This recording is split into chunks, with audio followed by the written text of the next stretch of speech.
présence. Avec l'aide de Dieu, on va démarrer. Pour ne pas finir trop tard, car bon, les shurim, c'est comme les drachot, on sait quand est-ce que ça commence, et puis après. Donc, avec l'aide d'Hachem, l'Europe, on a laissé les fameuses 5 minutes d'un peu plus. Avec l'aide d'Hachem, nous allons démarrer. Alors, je reconnais quelques visages dissimulés à qui j'adresse un bonsoir très chaleureux. Et avec l'aide d'Hachem, on démarre avec l'aide de Dieu, donc on va essayer de se préparer un petit peu, ou en tout cas d'avoir une idée sur la fête de Shavuot, sur Matan Torah. Et avec l'aide de Dieu, pouvoir prendre cette idée pour améliorer un petit peu le rapport qu'on aura avec la fête de Shavuot et en ressortir quelques éléments nécessaires que ça se rapproche, qu'on est donc le 19 Iyar, on est le 34 du Homer, c'est-à-dire que dans 2 petites semaines, quasi, c'est Shavuot, un petit peu plus. Donc on va essayer de réfléchir avec l'aide d'Hachem.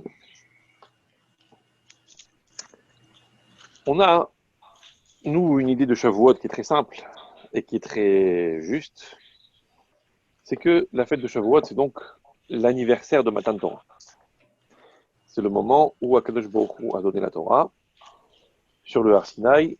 Alors, c'est marloquette pour savoir quel jour c'était sur le plan du calendrier. D'ailleurs, on ne fixe pas la fête de Shavuot par rapport au calendrier. Alors, maintenant que nous avons un mode de calcul particulier avec le calendrier déjà établi et qu'on n'est plus avec la fixation des mois par la lune comme avant. Alors, la fête de Shavuot, c'est toujours le 6 Sivan pour nous. Mais sachez que dans la Torah, à aucun moment il n'est écrit le 6 Sivan. C'est que la fête de Shavuot est 50 jours après Pessah. Point à la ligne. Il pouvait arriver à l'époque du Beth Amikdash, lorsque on sanctifiait le mois à travers la nouvelle lune, en fonction des témoins, ça pouvait arriver que la fête de Shavuot soit le 5 Sivan, ça pouvait arriver que la fête de Shavuot soit le 7 Sivan. Il suffisait pour qu'elle soit le 5 Sivan que les 2 mois, et le mois de Iyar et le mois de Sivan, et 2 jours de Rosh Chodesh, et hop, il y a un 30, donc il y a un jour de plus, et la fête de Shavuot donc arrive le 5, et inversement. Donc tout peut être possible. Donc la fête de Shavuot, elle a cette particularité qu'elle ne s'inscrit pas dans le calendrier, à travers une date, mais elle s'inscrit dans un rapport avec la sortie d'Égypte. C'est-à-dire c'est 50 jours après la sortie d'Égypte. On vient nous montrer un point de départ essentiel, c'est que la fête de Shavuot, qui est le moment de Matan Torah, qui est le moment où Dieu a donné la loi, a donné des règles de conduite, a donné un système propre au peuple juif de se conduire, est étroitement lié avec la fête de Pessah, qui est la fête de la liberté. La fête de la liberté, nous on sait ce que c'est, ça veut dire c'est le moment où on est sorti d'Égypte et où, hop là, je prie m'excuser, voilà, et c'est le moment où on est sorti d'Égypte, et c'est le moment où Akadosh Baruch Hu a décidé qu'on ne serait plus esclave. Mais comme Akadosh Baruch Hu, il est très prévoyant, et il savait qu'un jour ou l'autre, dans les siècles à venir, peut-être que le principe de liberté, le terme de liberté serait un petit peu galvaudé, un petit peu faussé. Alors qu'est-ce qu'il a fait, Akadosh Baruch Hu? Il a dit attention, je vais vous sortir d'Égypte, mais il a dit à Moshe Rabbeinu, n'oublie pas que à peine sorti d'Égypte, tu amèneras le Ham Israël ici même, puisque Moshe Rabbeinu était à ce moment-là sur le mont Sinaï devant le buisson ardent. Donc Akadosh Baruch Hu a dit à Moshe Rabbeinu, lorsque tu sortiras le peuple juif d'Égypte, tu les amèneras ici même pour qu'ils puissent recevoir la Torah. Ouais. Et donc ça veut dire que la sortie d'Égypte déjà est intégrée à l'idée de Matan Torah.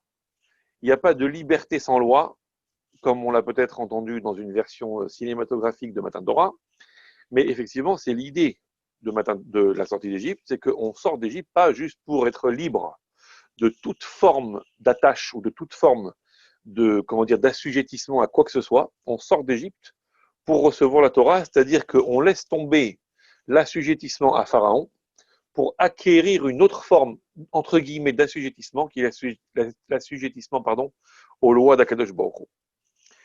Ok, donc ça c'est déjà la première chose qu'on a déjà vue par le passé dans les différentes études qu'on a fait sur le sujet, que Shavuot est rattaché à Pessah, et que en fait la fête de Pessah et la fête de Shavuot sont comme une espèce de une seule et même grande fête, avec Pessah au début, Shavuot à la fin, et comme une espèce de grand Chol HaMoed, qui sont les jours du Homer qui séparent. Okay, et les jours du Homer étant des jours de préparation, des jours d'intégration de la liberté, de la sortie d'Égypte, et en même temps des jours de préparation à Matan Torah. Okay, à travers un travail sur les Midot, qu'on a déjà peut-être déjà vu, et qu'on pourrait de nouveau réapprofondir. En tout cas, c'est comme ça que les choses se présentent. Et comment on se prépare à Matan Torah? Comment on doit appréhender Matan Torah? C'est ce qu'on va essayer de voir, en tout cas à travers un angle de tir, comme d'habitude, parce qu'on ne peut pas tout voir évidemment. Et on va essayer d'y réfléchir avec l'aide d'Hachem. Ce sera un approfondissement qui sera inspiré d'une étude, d'un cours qui a été pensé et donné par le Rav Moshe Shapira, le Shalom, et auquel on essaiera d'approfondir un petit peu avec quelques notions rajoutées de Chassidut ou d'autres sources qui pourront nous aider à encore mieux saisir le problème avec l'aide de Dieu. Chazak. alors, alors, un pouce en l'air. Alors, qu'est-ce que je voulais dire? Donc, c'est écrit dans la Gemara dans Bava Batra qu'il y a un maître qui s'appelait Rabba Barbar Hana, un Amora, un maître de la Gemara, qui a rencontré un monsieur, vraisemblablement c'était un bédouin, un arabe, qui lui a dit, viens si tu veux, toi t'es juif, viens si tu veux, je vais te montrer le mont Sinaï. Le lieu où vous les juifs, vous avez reçu la Torah. Si tu es curieux, viens, je vais te montrer l'endroit. Et la Gemara raconte, c'est un endroit de la Gemara qui est un peu particulier, où il y a tout un tas d'aventures un peu bizarres, où on ne sait pas jusqu'où il faut comprendre au sens littéral, où ce sont des choses qu'il faut approfondir différemment en s'éloignant un petit peu du sens simple des choses. Toujours est-il, c'est que voilà ce que la Gemara raconte. Et donc la Gemara raconte que Rabba Barbar Khana l'a suivi, et il l'a amené devant ce que lui a considéré comme étant le Har Sinai. Et les Hachamim disent dans la Gemara qu'autour de cette montagne, il y avait des scorpions qui marchaient tout autour de la montagne. Cette montagne était entourée par des scorpions qui étaient gros, qui se présentaient, dit la Gemara littéralement, qui se présentaient comme des ânes blancs. Vous voyez, les scorpions, déjà, ça fait peur quand c'est petit comme ça. Mais un scorpion gros comme un âne, wow, c'est pas mal. Comme des ânes blancs. Des ânes. Ok? C'est ce que dit la Gemara. Donc ça, c'est ce que la Gemara explique. Voilà comment ça s'est passé. Voilà ce que Rabba Barbar Khana a vu. Quand on lui a présenté ce qu'était le Har Sinai, ce n'est pas une simple visite bidon. Ça veut dire qu'il se trouve que c'était un bédouin, un marchand qui passait par là, d'accord?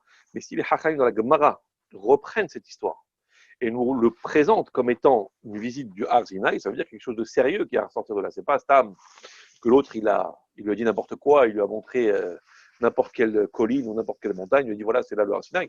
Quelque chose de sérieux ici. Sauf que la façon dont on présente les choses, ça a l'air d'être complètement de la science-fiction. Il y avait autour de cette montagne, c'est tout ce qu'on a à nous dire sur le Har Sinai, qui représente le lieu où Dieu s'est révélé, c'est tout ce qu'on a à nous dire qu'il y avait autour de ça, hein, autour de cet endroit, il y avait des scorpions qui étaient gros comme des ânes. C'est bizarre comme descriptif. Alors évidemment, quand il y a une question sur ce qu'on appelle une Agada, ça veut dire sur une histoire de la Gemara, il y a des commentateurs, des maîtres qui sont particulièrement aguerris et qu'on a particulièrement besoin de consulter lorsqu'il y a des questions. Il y a des commentateurs qui sont plus des commentateurs spécifiques pour la halakha, et il y a des commentateurs qui sont plus spécifiques pour la Haggadah. C'est le cas d'un maître que vous connaissez, qui s'appelle le Maharal de Prague. Le Maharal de Prague, c'est c'est un grand maître de la Torah, donc, le nom, il suffit de vous évoquer, le nom suffit pour vous évoquer tout ce que ça représente. Mais c'est vraiment celui qui, en termes de commentaires sur les Haggadot de la Gemara, a cette extraordinaire clairvoyance, capacité à expliquer les choses dans leur profondeur et en faisant ce qu'on appelle en démystifiant les choses. Ça veut dire que parfois il nous explique que la Gemara ne veut pas forcément nous enseigner des choses qu'il faut comprendre au sens simple, mais que chaque élément de la Haggadah révèle une symbolique, et c'est cette symbolique qu'il faut comprendre. Et qu'autour de cette symbolique, on va évidemment s'attacher à des choses profondes.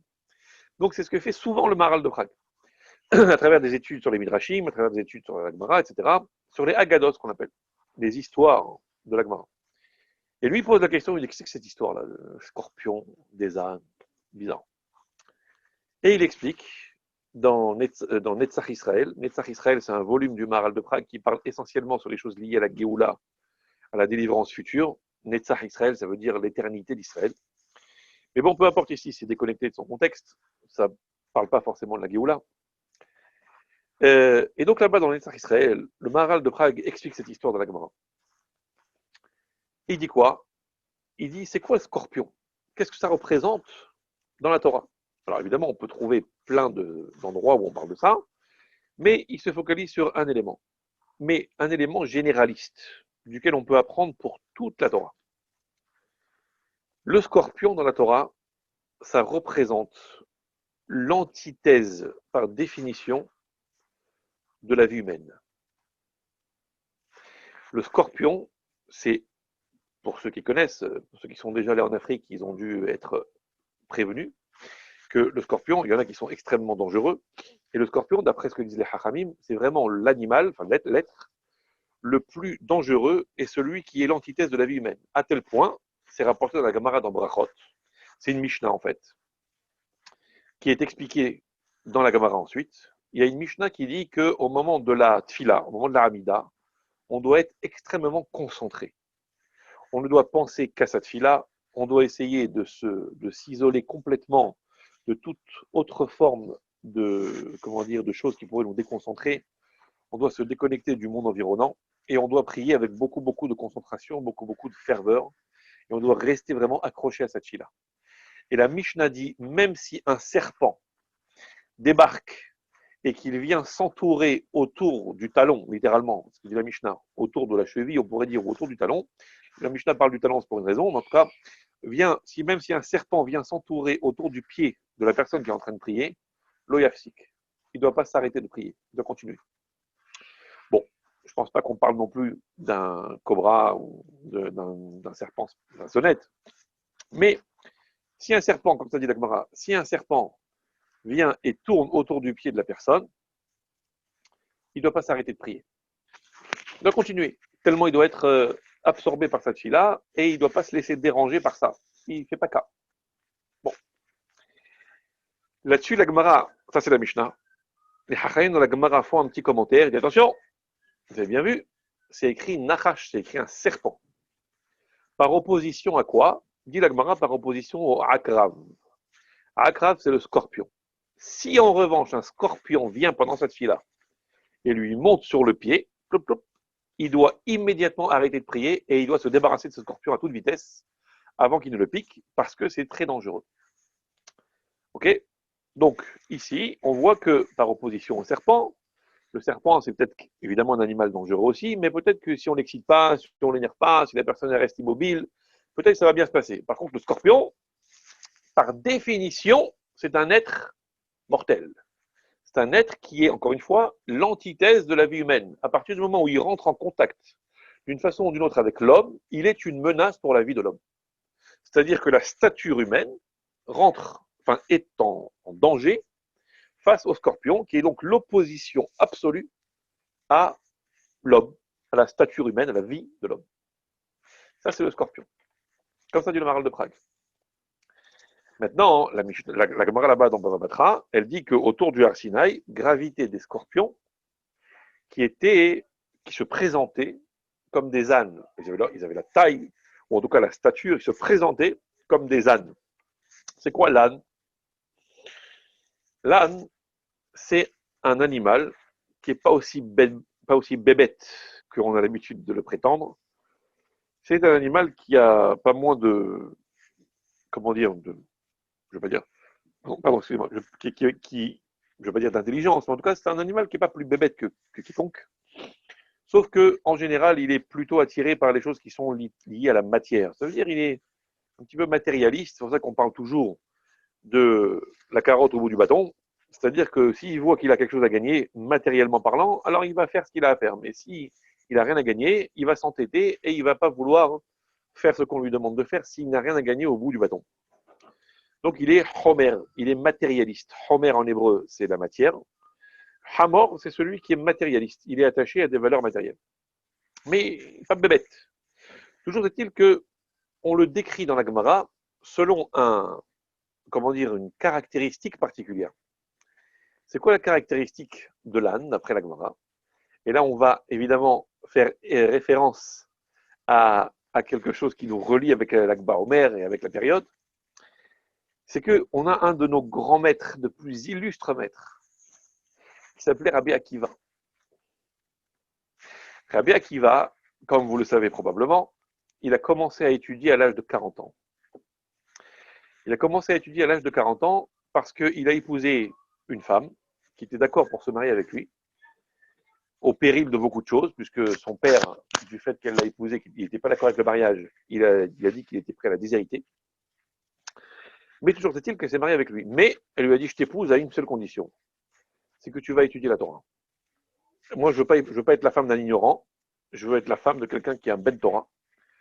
Donc, si tu n'étudies pas et que tu restes dans l'état où tu es, tu ne m'intéresses pas. Donc, je veux bien me marier avec toi, mais à condition que tu aies étudié. Et donc, à ce moment-là, il s'est beaucoup interrogé, comme vous connaissez l'histoire, il s'est beaucoup interrogé, est-ce que oui, est-ce que non, est-ce que je suis capable de ça, est-ce que je vais tenir un engagement pareil et il a beaucoup réfléchi, et à un moment donné, il se trouvait sur un rivage comme ça, et il s'est dit, c'est pas possible, à mon âge, là, jamais je vais devenir un sage de la Torah, c'est impossible d'étudier, j'ai la tête à 40 ans, c'est fini, quoi, c'est fini, les neurones d'un garçon de 20 ans, c'est une chose, et les neurones d'un garçon de 40 ans, c'est une autre affaire. Donc, je ne suis pas capable d'apprendre. Est-ce que je serais capable?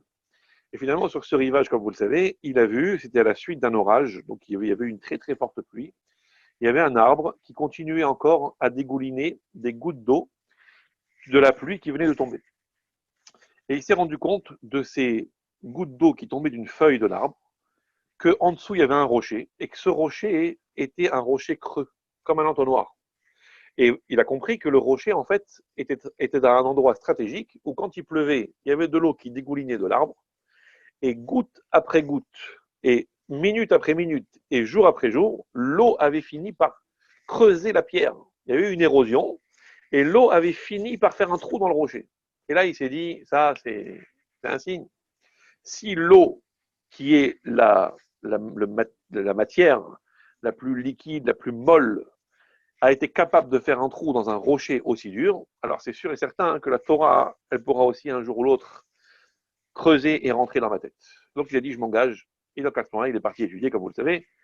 Il a abandonné tout l'environnement pour aller étudier pendant des années. Mais ça, c'était à 40 ans. Avant 40 ans, il avait un regard sur les sages de la Torah, sur les sages de la Torah qui était un petit peu différent. Ça aussi, il faut le comprendre. Je ne sais pas comment. Mais les Hachamim disent qu'avant 40 ans, lorsqu'il n'avait pas encore découvert le monde de l'étude, quand il voyait passer un Hacham, un sage de la Torah, il ne pouvait pas supporter. Comme ça c'est présenté, il faut comprendre encore une fois ce que ça signifie, mais il avait comme une espèce d'aversion pour les sages de la Torah. Et il disait, qui pourrait me donner entre les mains un sage de la Torah et je le mordrais comme un âne. Tellement il y avait un problème avec eux. Ok. Et les hachamim, les commentateurs disent, pourquoi comme un âne? Veut dire, je le mordrai, je montrerai à quel point j'ai un problème avec lui, mais pourquoi mordre comme un âne? Qu'est-ce qu'elle a de spécial, la morsure de l'âne? Et réponse, parce que l'âne a une mâchoire, grâce à Dieu, que quand il mord, sa morsure brise les os. Ça veut dire qu'un chien, par exemple, quand il va mordre, lui, il va chercher à mordre la chair. Mais l'âne, lui, quand il va mordre, il va chercher à mordre les os et à casser les os. Ça brise les os. Les os étant ce qui constitue la tsura, la forme, la stature de l'homme. Donc l'âne également est celui qui est, de ce point de vue-là, l'antithèse, si on peut dire, de la tsura, de la stature de l'homme. Le scorpion, c'est celui qui va être le contraire de la vie humaine par le fait qu'il va envoyer un venin qui va tuer l'homme de l'intérieur. Et l'âne, c'est celui qui va briser l'homme de sa structure extérieure. Donc si on commence à envisager un scorpion qui se présente comme un âne, ça veut dire qu'il a les deux caractéristiques, qui sont les deux formes d'opposition totale à l'existence possible de l'homme. C'est le scorpion qui tue l'homme en lui enlevant sa vitalité de l'intérieur par le fait du venin qu'il va lui envoyer. Et on a l'âne qui va détruire l'homme de sa structure extérieure. Donc un scorpion à la forme d'un âne est l'opposition au carré, l'opposition absolue à toute forme de vie humaine. Ça marche? Bizarre cette histoire. Donc on revient à notre Gemara de départ. La Gemara dit, on a voulu présenter à Rabba Bar Chana ce qu'était le Har Sinaï. On l'amène devant le Har Sinaï. Et qu'est-ce que la Gemara dit? Qu'est-ce qu'on retient de ce que Rabba Bar Chana a vu? Il a vu qu'autour du Har Sinaï gravitaient des scorpions qui se présentaient comme des ânes. Donc ça veut dire que le Har Sinaï, le lieu où la Torah a été donnée, est encadré par des choses, dit le Maharal de Prague, qui représentent l'antithèse totale de la vie humaine. Ça, c'est bizarre. Bon, qu'est-ce que ça signifie? On va essayer d'approfondir encore la question et vous allez voir où va la question. Mais là, j'ai neutralisé le micro, mais il y a toujours possibilité pour celui qui le souhaite, au moment opportun, de le réarmer pour poser une question s'il y a lieu, hein, évidemment. Alors, j'ai des enfants qui font la fête de l'autre côté, je ne sais pas si vous entendez, ça siffle. Alors, donc on va essayer d'approfondir la question, vous allez comprendre où va la question. Le Har Sinaï, on est en train de dire, le lieu où Dieu a donné la Torah, est donc symbolisé par cette, entre guillemets, antithèse de la vie.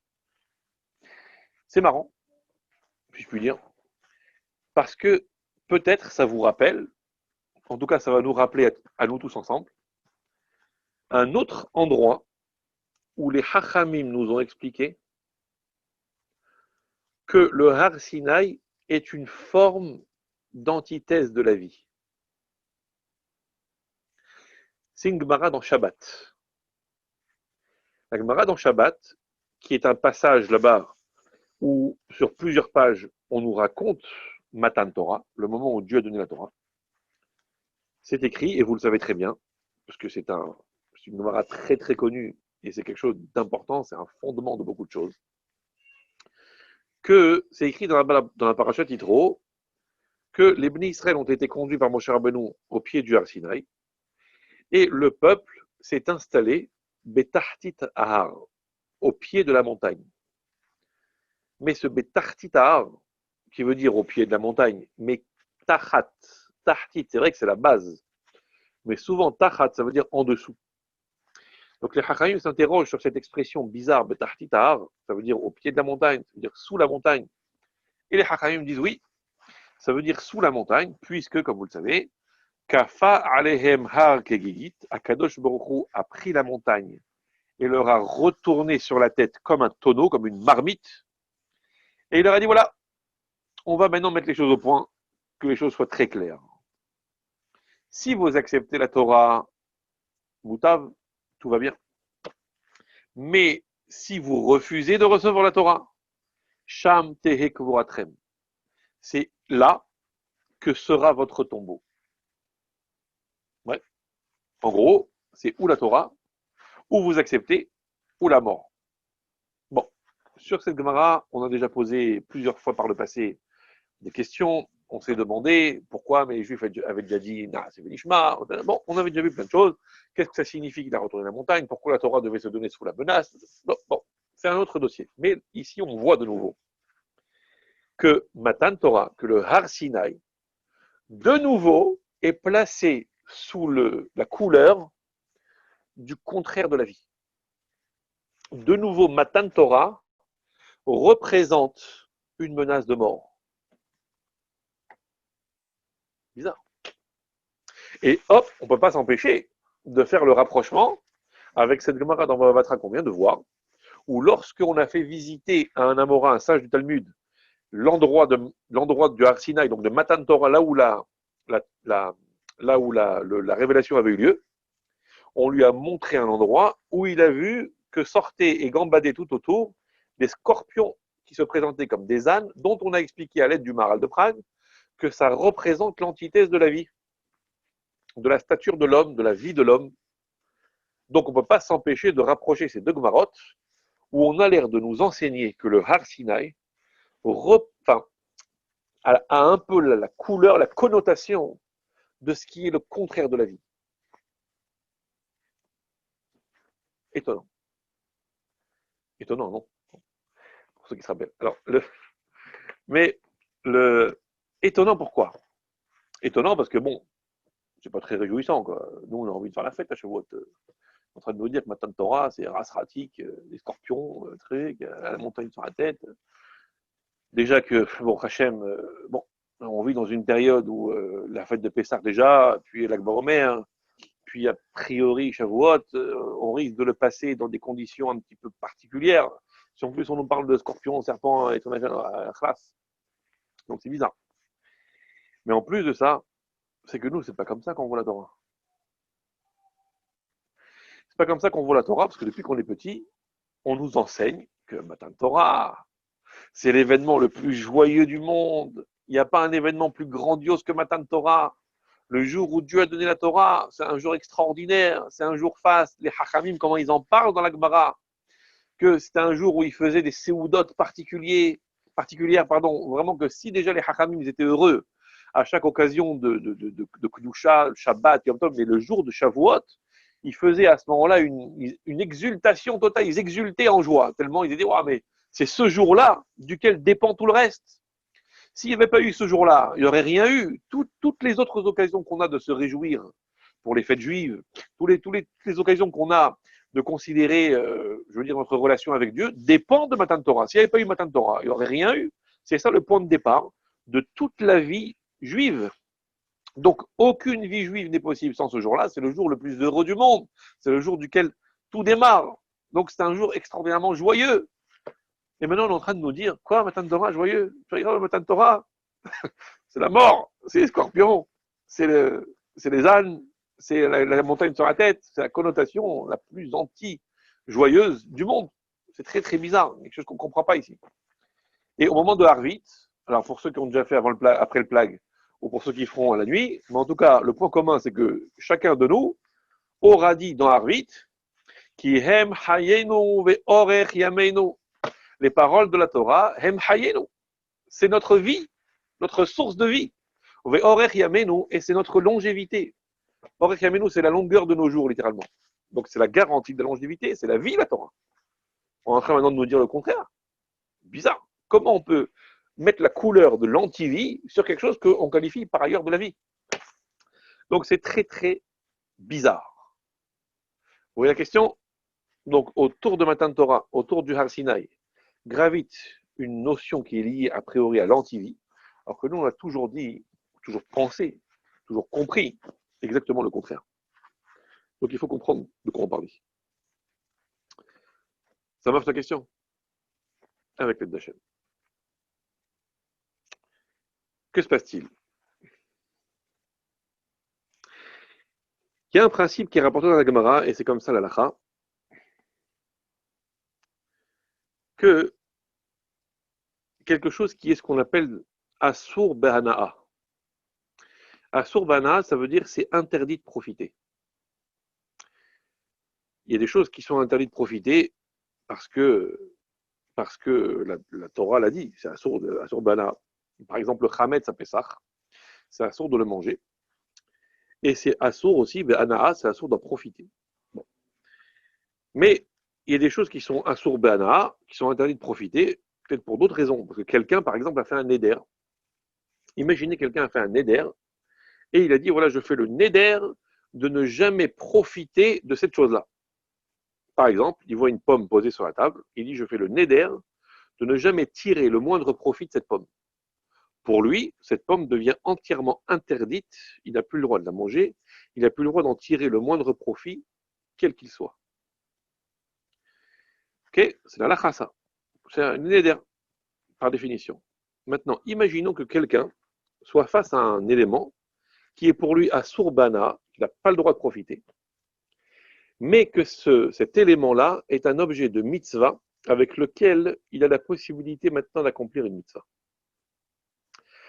A-t-il le droit, oui ou non, d'accomplir la mitzvah avec cet objet qui est pour lui Asur Be'ana'a, Asur de profiter? Question. Chachamim pose la question. Et c'est répondu dans la Gemara, et c'est comme ça la lacha. La réponse est oui. Il a le droit d'accomplir une mitzvah avec quelque chose dont il s'est interdit de profiter. Alors attention, il y a des fois, on va expliquer la différence, juste dans une petite parenthèse pour ne pas embrouiller tout le monde, mais il y a des fois, parce que je vous vois venir avec des questions en disant « mais moi j'ai vu dans la Gemara que c'était pas comme ça », alors on va expliquer. Il y a des fois où le Issour Ana'a, ça veut dire l'interdiction de profit, est associé en même temps à un autre paramètre. Par exemple, un loulav avec lequel on a fait Avodazara, ou bien le Chametz à Pessah, c'est des choses qu'on doit brûler, qu'on doit détruire. Quelque chose qui a été utilisé pour l'Avodazara, on doit le détruire, on doit le brûler. Donc par exemple, quelqu'un, il a un loulav qui a été utilisé par un non-juif, ou qui a été utilisé même par un juif, Chas Shalom, à l'époque, pour faire Avodazara. Ce loulav-là, ou bien un loulav qui a été pris de ce qu'on appelle Irani Dachat, ça veut dire d'une ville dont la majorité des gens ont fait Avodazara, ce loulav doit être détruit, toute la ville doit être brûlée, et donc ce loulav aussi doit être brûlé. Donc maintenant quelqu'un dit je vais faire une mitzvah avec pour Sukkot, il ne peut pas, parce que si on le brûle ce loulav, alors il ne va rien rester. Il va rester un tout petit peu comme ça, un tout petit chouïa de cendre, et on ne peut pas se rendre quitte d'une mitzvah avec un loulav qui est tout petit comme ça. Donc ça, c'est pour une autre raison qu'on ne pourra pas être quitte. Mais si quelqu'un, à titre personnel, il dit voilà, ce loulav-là, je fais le neder de ne pas en tirer profit. Ou bien il voit un chauffard, et il dit voilà, ce chauffard, je fais un neder de ne pas en tirer profit. Ça veut dire jusque-là, j'utilisais ce chauffard pour me réveiller le matin pour aller au boulot. Je demandais à mon serviteur de me sonner d'un coup de chauffard dans les oreilles pour me réveiller le matin pour aller prendre mon petit-déj ou pour aller travailler ou pour aller ceci, cela. Et un jour, j'ai dit, voilà, je fais le neder de ne plus profiter de ce chauffard. Donc, j'ai plus le droit d'en profiter. On n'a plus le droit de me réveiller avec, j'ai plus le droit d'en tirer profit pour me réveiller. Est-ce que j'ai le droit, le jour de Rosh Hashanah, d'utiliser ce chauffard pour m'acquitter de la mitzvah de chauffard de Rosh Hashanah? La réponse est oui. J'ai le droit. Bah, je comprends pas. Tu viens de dire qu'on n'a pas le droit de profiter. Réponse des Hachamim, oui. Mais les mitzvot, lave les hanot nitnu. Les mitzvot n'ont pas été donnés pour que ça constitue une hana'a, un profit. Les mitzvot ne sont pas faites pour profiter. C'est pas considéré comme un profit. Et la maille, c'est considéré comme kabbalat ol. C'est considéré comme un joug qu'on a pris sur ses épaules. Un joug, c'est pas un profit. Quand tu imposes quelque chose à quelqu'un, par la force, quand tu lui imposes un travail, quand tu lui imposes une mission, quand tu lui imposes quelque chose qu'il doit faire, qu'il soit content ou pas content, c'est le même prix, c'est pas un hana'a. Hana'a, c'est quand j'ai un kiff de ça et que de ma propre volonté, j'aurais kiffé cette chose-là. Ça, c'est une hana'a. Par exemple, quelqu'un il veut manger cette pomme, il veut profiter, ok. Quelqu'un il veut prendre le loulav, il veut profiter parce que grâce à ça, il va, je sais pas, moi, il va décorer sa maison. Alors, ce loulav-là, ce morceau de palmier dont il a dit, fait un éder de ne pas en profiter, il n'aura pas le droit de l'utiliser pour le mettre sur le mur de sa maison, pour décorer. Mais est-ce qu'il aura le droit de le prendre pour faire la mitzvah des 4 espèces de Sukkot? Oui, parce que les mitzvot lavent les hanot nitnu. Les mitzvot n'ont pas été donnés en tant que hana'a, en tant que source de profit personnel. Donc à partir du moment où il n'y a pas de profit personnel dans la mitzvah, mais que c'est uniquement un joug sur nos épaules et que c'est une imposition de la part de Dieu, on aura compris que mitzvot lave les hanot. C'est pour ça que quand il accomplit la mitzvah avec quelque chose qui est interdit au profit, il a quand même le droit, parce qu'il n'est pas dans la transgression de son néder. Lui, il a dit, moi, je promets, je m'engage, je fais le néder de ne pas profiter. Mais il n'y a pas de profit dans la mitzvah. Quand il fait une mitzvah, il ne profite pas. Il a accompli la volonté de la Kadosh Baruch Hu. Donc, il n'y a pas de problème. Ça marche. De là, on voit que la Torah n'est pas une source de profit personnel, n'est pas le lieu, comment dire, d'un épanouissement de la vie telle que nous la concevons. C'est quoi hana'a? C'est quoi un profit? Quand il y a une pomme, un bon gâteau, et je dis voilà, je vais manger, je vais profiter. Profiter, ça veut dire quelque chose qui est de l'ordre de la vie matérielle et qui va nourrir, qui va apporter, qui va générer un plus dans ma vie matérielle. Je vais décorer les murs de ma maison, je vais gagner de l'argent, je vais profiter, je vais vendre, je vais manger, je vais boire. Il y a un profit ici qui est de l'ordre de la satisfaction matérielle. Chachamim disent, la Torah n'est pas du tout de l'ordre de la hana'a, c'est-à-dire n'est pas du tout de l'ordre de la satisfaction ou du profit matériel. C'est pas de cette vie-là dont on parle quand on dit que la Torah donne la vie. Et c'est pour ça, on commence à réfléchir que lorsqu'on a fait visiter le Har Sinaï à Rabba Bar Bar Hana, il y avait des choses qui étaient le contraire de la vie. Lorsque on a monté les Bnei Israël sur le Har Sinaï, et que, enfin, qu'ils étaient en bas de la montagne, pardon, et que la montagne a été retournée sur leur tête, on a dit attention, il y a l'ombre de la mort ici. Bah, attention, il y a une forme de vie dont la Torah s'éloigne. La Torah n'est pas faite pour la hana'a, pour le profit matériel d'une vie telle que nous entendons la vie à travers le profit matériel des choses. On va évidemment continuer d'approfondir. Ça marche? Bon, qui ne dit mot consent, je vous fais confiance. Avec l'aide d'Hachem. Donc on continue et on va essayer de comprendre ce que ça signifie. Au moment des brachot le matin, quand on fait les brachot, il y a une des brachot qui est particulièrement importante, ce qu'on appelle Birkot HaTorah, les brachot de la Torah. On les fait, on les récite le matin parmi les brachot du matin, et on les récite aussi lorsqu'on monte à la Torah. On dit Baruch ata Hashem Elokeinu melech haolam, asher bachar banu mikol ha'amim, ve'natan lanu et Torato. Ok? Ça, c'est les brachot qu'on fait le matin, et c'est la bracha qu'on fait avant de monter la Torah. Mais il y a une autre bracha que l'on fait lorsqu'on a terminé de lire la Torah, et dont certains éléments sont repris dans la Tfila. C'est quoi cette bracha? Asher natan lanu Torat emet, on remercie Hashem. Asher natan lanu Torat emet, qui nous a donné une Torah de vérité. Vechaye olam nata betochenu. Vechaye olam, et une vie éternelle, nata betochenu. Il a littéralement implanté, il a planté au milieu de nous. C'est-à-dire qu'au milieu de nous, dans notre population, au milieu de notre vie, de notre réalité, de notre personne, de notre peuple, de notre monde, de notre univers, Hakadosh Baruch Hu Nata, il a planté, implanté, Chaye Olam, une vie éternelle. Chaye Olam. C'est quoi une vie éternelle? Une vie éternelle, c'est contraire, par opposition à ce qu'on appelle en hébreu Chaye Sha'a. Chaye Sha'a, littéralement, ça veut dire la vie d'une heure. Une heure dans le sens, la vie d'un moment. Chaye Sha'a, c'est la vie d'un moment. C'est la vie matérielle. C'est la vie provisoire. C'est la vie qui n'a pas de lien avec l'éternité. C'est la vie matérielle, quoi. La vie matérielle, c'est pas une vie éternelle.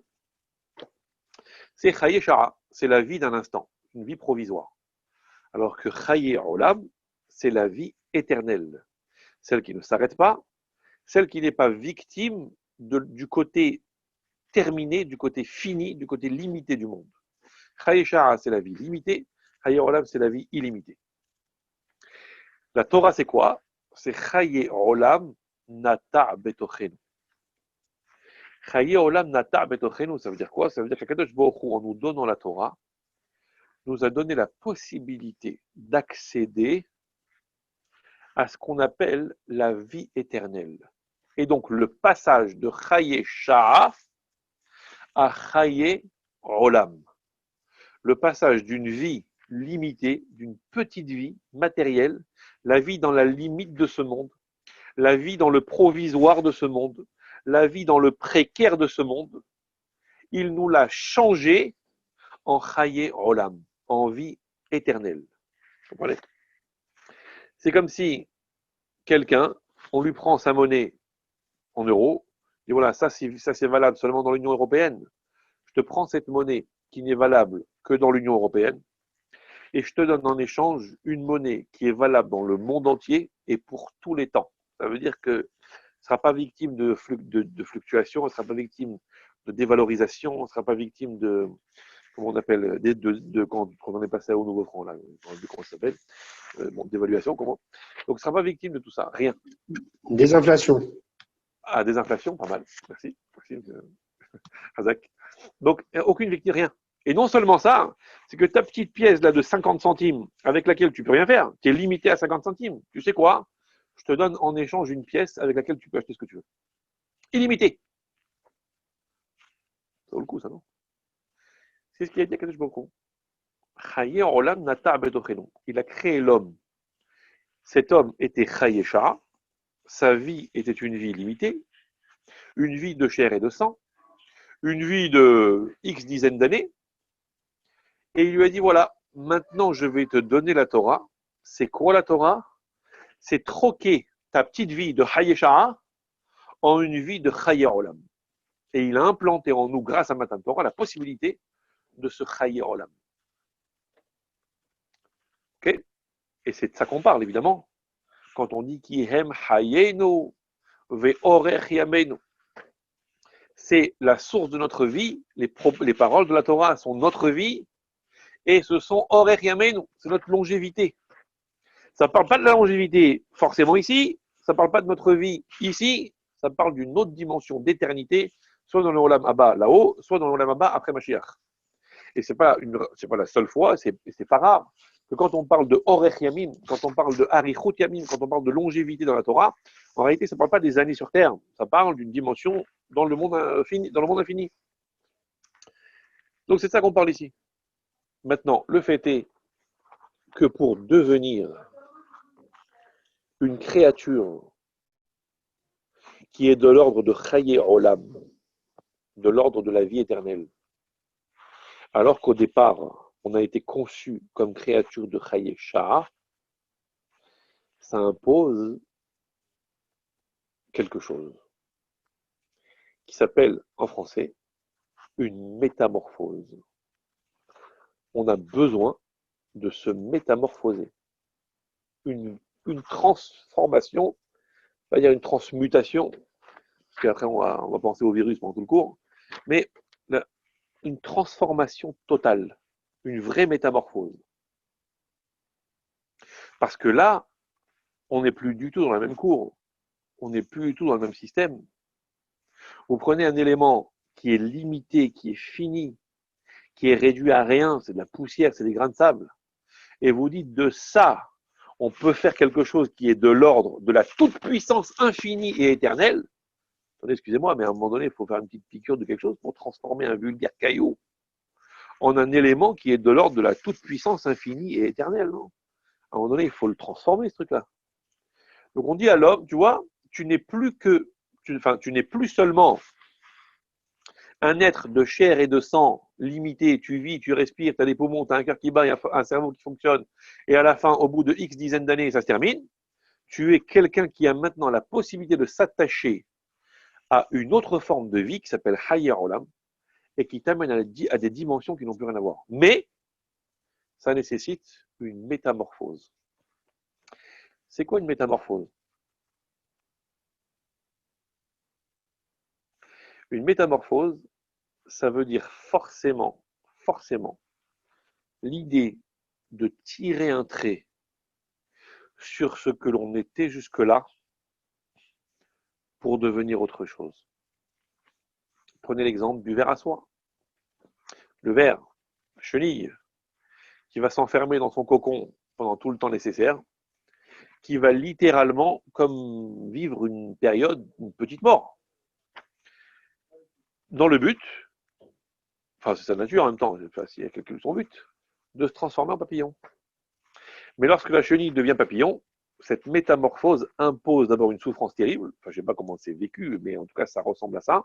C'est une forme de petite mort imposée pour devenir autre chose. Devenir autre chose, ça signifie accepter qu'il y a une partie de nous qui doit disparaître.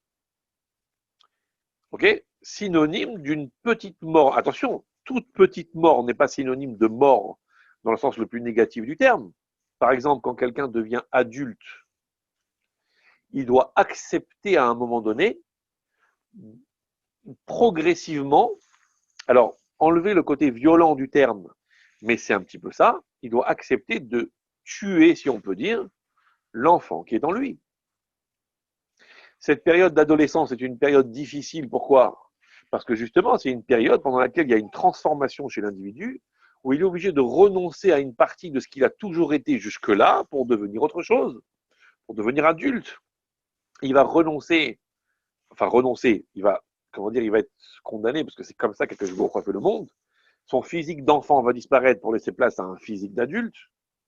Sa mentalité d'enfant doit disparaître pour laisser place à une mentalité d'adulte. Et si jamais il n'a pas réussi à mener ce combat, et il n'a pas réussi en quelque sorte à transformer cette chose-là, et que quelque part ce côté enfant reste encore à subsister et lui tape au carreau de temps en temps, ça peut créer des problèmes. Ça peut créer des déséquilibres et des difficultés à avancer dans la vie. Donc on est obligé à un moment donné, pour passer à autre chose, d'ouvrir un nouveau livre, ce qui veut dire que le livre précédent, à un moment donné, il faut le mettre à la gnisa, pas le choix. C'est le principe de Chaya Olam. Ça veut dire renonciation à une autre forme de vie qui s'appelle Hayesha. Ça veut dire que la Torah, bien sûr que c'est quelque chose de joyeux, bien sûr que c'est quelque chose de très grand, bien sûr que c'est quelque chose, waouh, il faudrait faire un feu d'artifice pour matin de Torah.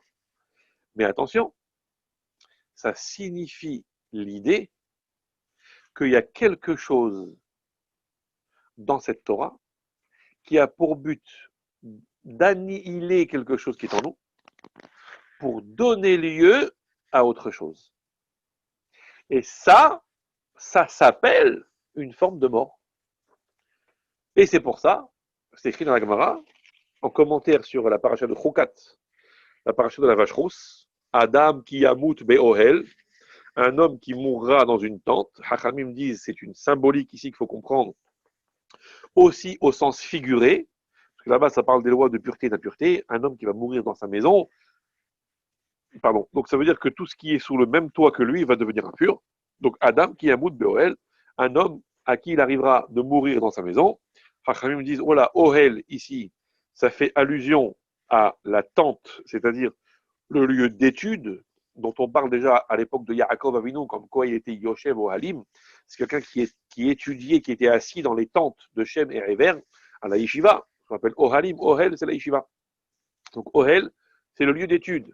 Un homme qui va mourir dans son lieu d'étude. Les Hachamim disent, En atora niknit, la Torah ne peut s'acquérir, et la bemish memit atzmo aleha, que pour celui qui accepte de littéralement de mourir pour elle, de mourir sur elle, sur la Torah. Alors en général on comprend, ça veut dire mourir, ça veut dire celui qui est capable de se casser la tête pour essayer de la comprendre, jusqu'à un point entre guillemets de non-existence où quelqu'un il s'abandonne complètement et il s'oublie complètement, et sur le plan horaire, et sur le plan des forces, et sur le plan pour se donner, s'adonner à l'étude de la Torah, jusqu'à oublier complètement, s'oublier sur son livre.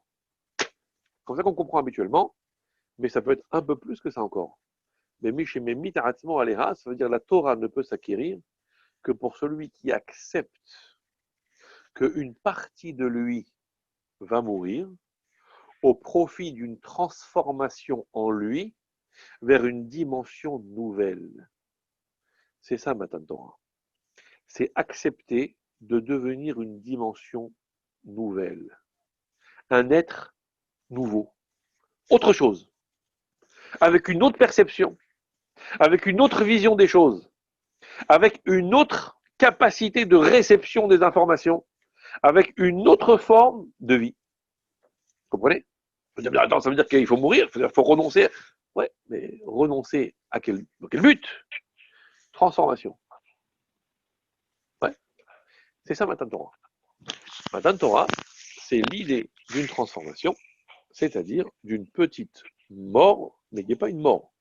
C'est pour ça qu'on dit Nata Betochenu. Chaye Olam Nata Betochenu, ça veut dire il a planté la vie éternelle au milieu de nous. L'idée de planter, c'est aussi ça l'idée.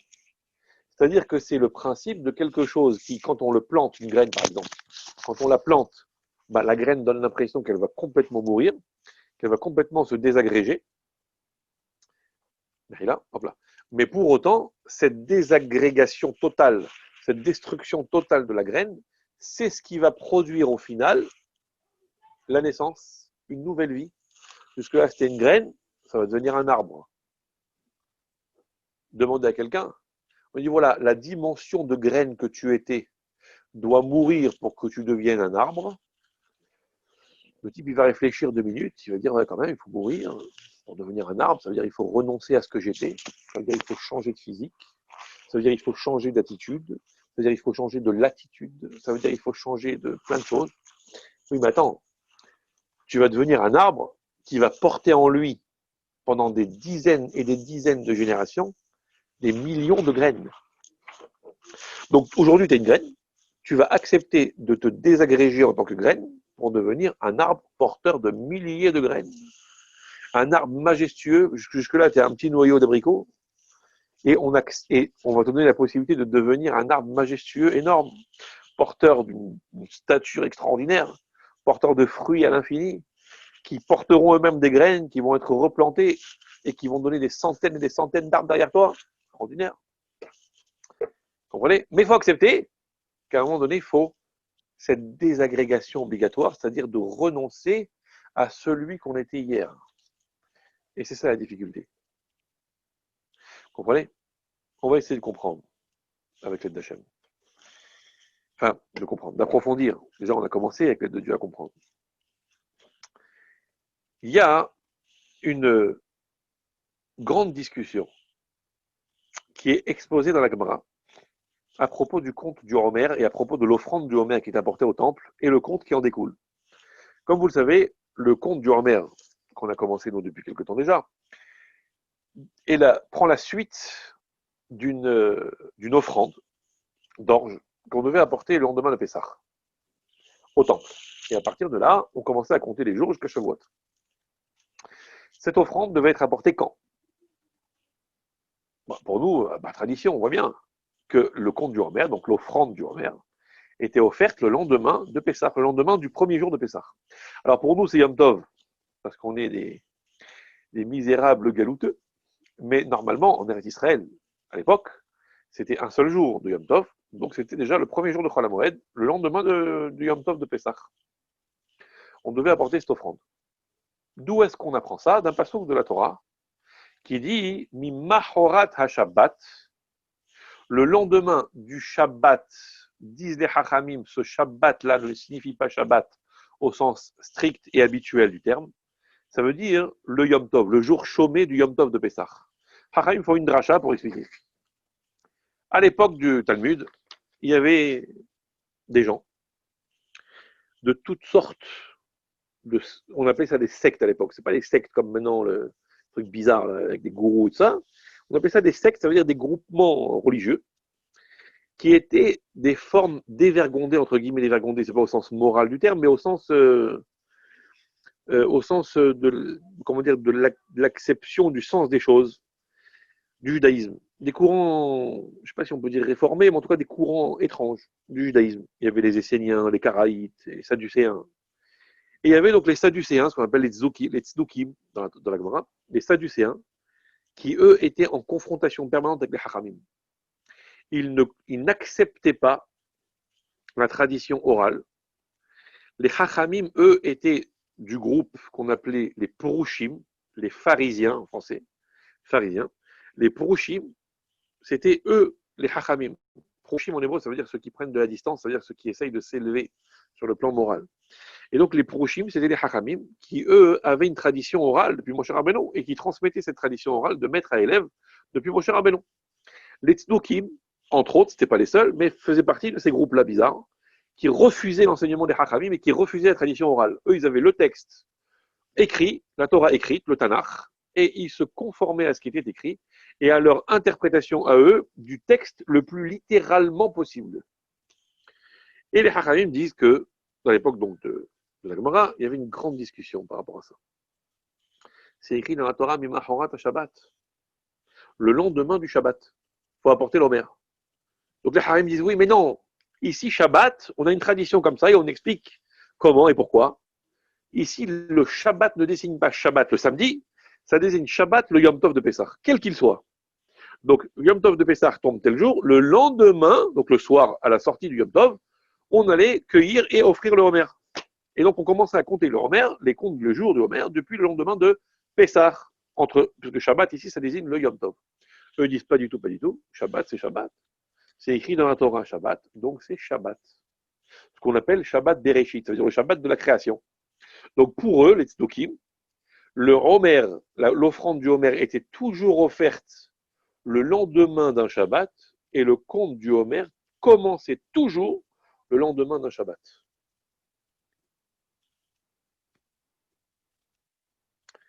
Bizarre. Ça vient de là, entre parenthèses, tout ce qu'on entend autour de nous, de ceux qui considèrent que la Pâque, ça doit toujours tomber un lundi, et que de ce fait-là, la Pentecôte doit toujours tomber un lundi. Ça vient de là, puisque les traditions chrétiennes ont pris leur source dans toute cette histoire-là des Tzdukim et toute cette époque-là talmudique, puisque eux, d'après leur compte, les Tzdukim, on commence à compter le Homer le Shabbat qui suit la fête de Pessah. C'est toujours un Shabbat, c'est écrit Shabbat dans la Torah. Et alors, si on commence à compter le Homer un lendemain de Shabbat, c'est-à-dire un dimanche, un lendemain de Shabbat, donc on aura Shavuot qui sera un lendemain de Shabbat. Que cette semaine complète, on aura donc un dimanche, fête de Shavuot. Alors eux, comme ils considèrent le dimanche comme le Shabbat, les Avdil, donc du coup c'est toujours le lundi. Mais ça vient de là. Donc d'après les Tzdukim, ça commence toujours le lendemain d'un Shabbat. Pourquoi? C'est écrit Shabbat dans la Torah. Hachamim disent non. Et pendant des années, les Hachamim devaient argumenter pour expliquer leur position. Parce que les autres venaient, eux, argumenter d'une façon très facile en disant mais c'est écrit Shabbat dans la Torah. Et un beau jour est venu un maître qui s'appelait Rabbi Yochanan ben Zakkai. Et il était en discussion avec un de ces Tzdukim-là. Il me dit mais c'est pas possible. Tant que ça, tu mets du cœur à l'ouvrage à défendre ta position. On t'explique que ça fait des années, des dizaines d'années, des centaines d'années qu'on a une tradition depuis Moshe Rabbeinu qui nous explique que ici, c'est pas Shabbat, c'est Yom Tov. C'est le jour de Pessah. Et toi, tu continues à t'entêter. Qu'est-ce que vous avez à gagner de vouloir à ce point-là? C'est pas possible. C'est quoi votre argument? C'est quoi le fond de votre thèse? Qu'est-ce qu'il répond le bonhomme? Je dis, mais c'est évident. Puisque Moshe Rabbeinu, il aimait le Ham Israël. Moshe Rabbeinu, il aimait le Ham Israël. Il était gentil avec nous. Il était plein de bienveillance. Et alors s'il était plein de bienveillance, le jour de Shavuot, c'est un jour tellement important, tellement grand, que c'est légitime qu'il fasse en sorte que le jour de Shavuot, qui est un jour de tellement grand, dont il faut particulièrement profiter, etc., et qui est très court, alors Moshe Rabbeinu, donc sous-entendu le relais d'Akadosh Baruch Hu, qui est tellement bienveillant avec nous, on ne va pas nous laisser seulement avec un seul jour de fête. C'est trop court. Donc c'est sûr qu'il l'a collé au Shabbat, de façon à nous faire profiter davantage et qu'on puisse kiffer Shavuot avec un Shabbat et un Yom Tov derrière. Mais c'est parce que mon cher Rabbeinu est trop bienveillant pour ne pas avoir envisagé cette chose-là. Donc c'est sûr que derrière ça, il y a la bienveillance de mon cher Rabbeinu, et c'est sûr que mon cher Rabbeinu ne nous aurait pas laissé comme ça. Donc c'est sûr qu'il a fait en sorte qu'on fixe la fête de Shavuot un lendemain de Shabbat. C'est son calcul à lui. Et vraisemblablement, c'est le mode de calcul des Tzdukim. C'était basé sur un raisonnement logique à eux, que puisque Dieu est gentil, et puisque mon cher Rabbeinu est bienveillant, alors c'est forcément qu'il ne nous a pas laissé comme ça avec un petit jour misérable, entre guillemets, hein, misérable, un petit jour de rien du tout de Yom Tov, il a collé au Shabbat pour que ça soit plus beau, pour nous faire un petit kiff, un kiff supplémentaire. Mais à côté de ça, il y en a d'autres qui se bagarrent pour faire un seul jour dès qu'ils peuvent. Bon, c'est encore comme quoi les hachamim. Donc, ok, comme ça ils ont dit, c'est vu comme de la bienveillance. Qu'est-ce qu'il lui répond à Rabbi Yochanan ben Zakkai? Il dit, ah bon? Il lui dit, Moshe Rabbeinu est bienveillant. Pourtant, c'est écrit dans la Torah que Moshe Rabbeinu, il a fait tourner en rond les Bnei Israël pendant 40 ans dans le désert. Il dit, moi, quelqu'un de bienveillant, il fait tourner comme ça le peuple juif pendant 40 ans dans le désert. Qu'est-ce qu'il avait à répondre l'autre? Pas rien. Il n'avait rien à répondre. Parce qu'il avait une idée de la bienveillance divine qui était une idée humaine. Et humainement parlant, quand tu veux faire du bien à quelqu'un, humainement parlant, avec des données humaines, avec des données logiques, avec des données matérielles telles que toi tu les définis en tant qu'être humain, tu ne laisses pas tourner tes copains, tu ne laisses pas tourner tes enfants, tu ne laisses pas tourner tes frères pendant 40 ans à tourner en rond dans le désert. Je veux dire, si Dieu et Moshe Rabbeinu, si Moshe Rabbeinu est tellement bienveillant que ça, comme toi tu définis la bienveillance de Moshe Rabbeinu, explique-moi pourquoi on a tourné dans le désert. Pas de réponse. Qu'est-ce qu'il voulait dire Rabbi Yochanan ben Zakkai? Il voulait dire ce que tu définis toi comme une bienveillance, c'est une définition qui est fausse. Parce que c'est basé sur une bienveillance de Chaye Sha'a. Chaye Sha'a, tu veux être gentil avec quelqu'un, tu lui fais un petit cadeau, tu lui offres une boîte de chocolat, tu lui offres un petit truc qui va lui faire plaisir sur le moment. Ça, c'est Chaye Sha'a. C'est de la bienveillance comme toi, tu définis la bienveillance. C'est pour lui faire plaisir façon matérielle, façon je vais te faire un kiff. Mais est-ce que c'est ça la bienveillance? Peut-être la bienveillance, c'est de permettre à quelqu'un de devenir quelqu'un de grand. Par exemple, quelqu'un veut être bienveillant avec ses enfants. Il peut leur donner toute la journée des cadeaux. Il peut leur permettre tout ce qu'ils veulent. Et il peut tous les jours les gâter, les gâter, les gâter, jusqu'à les pourrir, chas v'shalom. Et il peut leur donner tout ce qu'ils veulent, tout ce qu'ils veulent. Pourquoi? C'est bienveillant, bienveillant, bienveillant. Mais c'est bienveillant de chaye sha'a, bienveillant sur l'instant. Pendant les années qu'ils ont à être des enfants, ils vont kiffer, ils vont kiffer, ils vont kiffer, ils vont kiffer. Chaye sha'a, sur l'instant. Mais à long terme, va arriver un jour où ces enfants-là vont se retourner contre les parents en disant mais qu'est-ce que tu m'as fait là?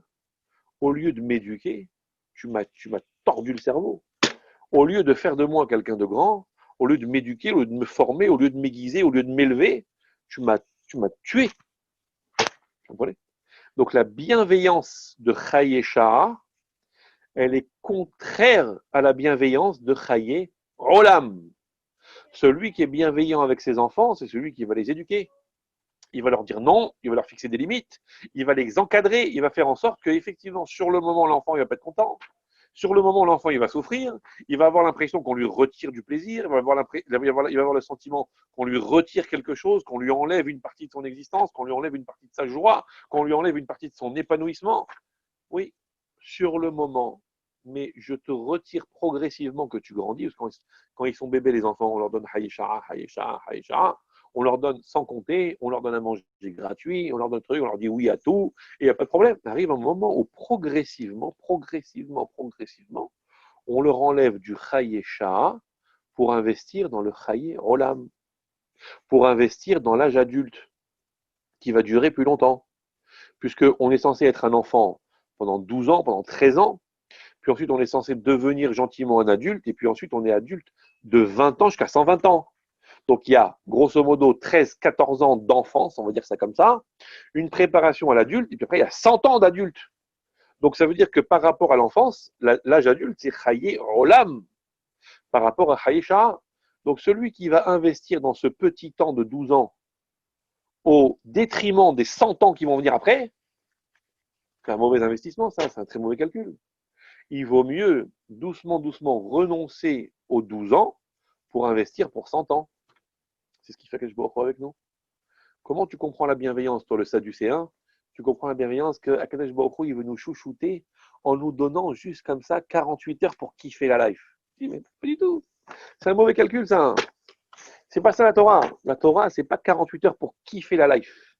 La Torah, c'est une acquisition pendant ce monde-là, même s'il faut pour ça renoncer à kiffer la life, mais dans le but d'investir dans une dimension beaucoup plus élevée. Et c'est là qu'on comprend comment ça marche les choses. Vous comprenez? On va se donner encore quelques minutes pour comprendre deux, trois petites choses. Et c'est ce qu'on va voir dans le texte de la Torah.